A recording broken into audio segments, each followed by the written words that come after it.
najprej treba povedati mogoče, ne, da tudi pripiše Farič Horvat, ne, da sem jaz ukrep, pa Farič ukaz, ne, in hkrati,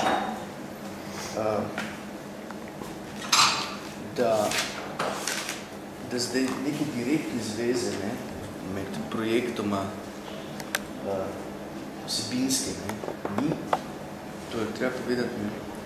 Zdaj, kakšna je pa vsebina tvojega projekta?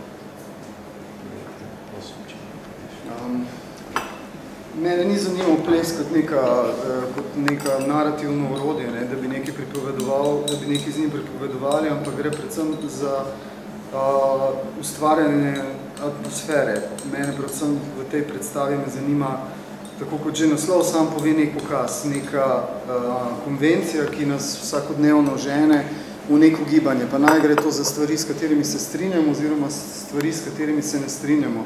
In mene zanima predvsem ta začetni impuls, kje se gib začne. Ne? Torej, če govorimo o gibu, lahko rečemo, da giba nikoli ne moramo v celoti razumeti, lahko pa razumemo njegove komponente in zgibe za njegov nastanek, ne? Odkot to prihaja.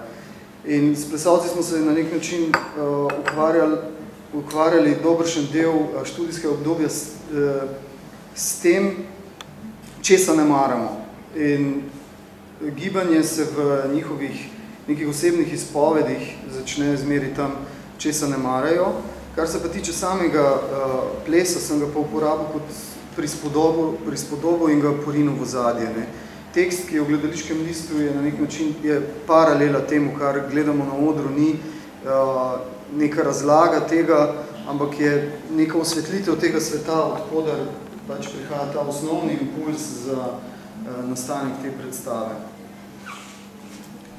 Moram reči, da so pri sodelovanju, pri načinu nastajanja materijala, samega plesnega materijala smo najprej začeli tako, da sem tudi zaradi tega, ker sem se odločil, da bom uporabil ples kot metaforo, najprej začel plesalcem posredovati gibe na zelo, zelo klasičen način, na najbolj konzervativen način. S časoma, ko se je pa študij udaljeval, je pa ta teža izvajanja in ustvarjanja zmeri bolj prehajala na plesalce. Tako da se v predstavi mešata dva načina izvora giba. En dobršen del gibalnega materijala je plesalcev, ki je seveda nastajal pod nekim mojim vodstvom, ki je bil strogo nadzorovan, saj sem imel točno pred seboj točno vizijo, približno v katero smer naj bi pripeljalo, po drugi strani pa pač ta klasičen način koreografiranja, ko koreograf stoji pred plesalcem in kaže gibanje. Ta dva načina sta se v delu pripletala. Ja, veš, kaj meni še zanima?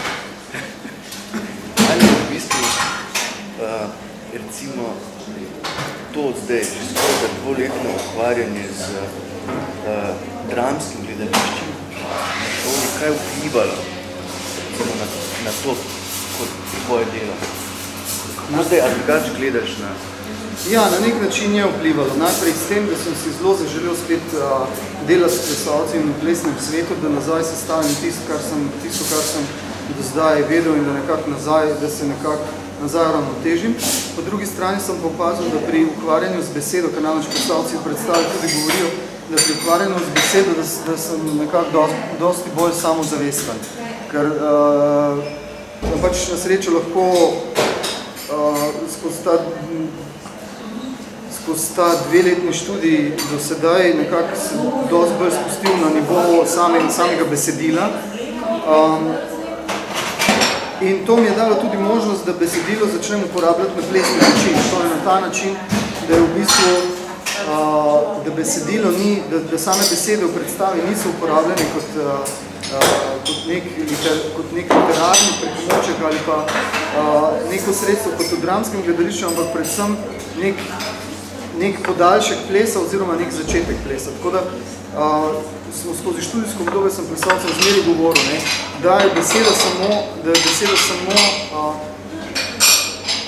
nek dodaten gib v predstavi, da ne gre za neko pojasnevanje oziroma ilustracijo tega, kar počnejo, ampak v bistvu gre za gibalno nalogo, da je to zelo, zelo pomembno. Ker je, sam vem, da je v plesnih predstavah veliko krat riskantno, kadar se plesalci spustijo v igralske vode. Včasih to zna biti izvrstno, deluje izvrstno, včasih pa to zna biti problematično. In temu smo se skušali izogniti.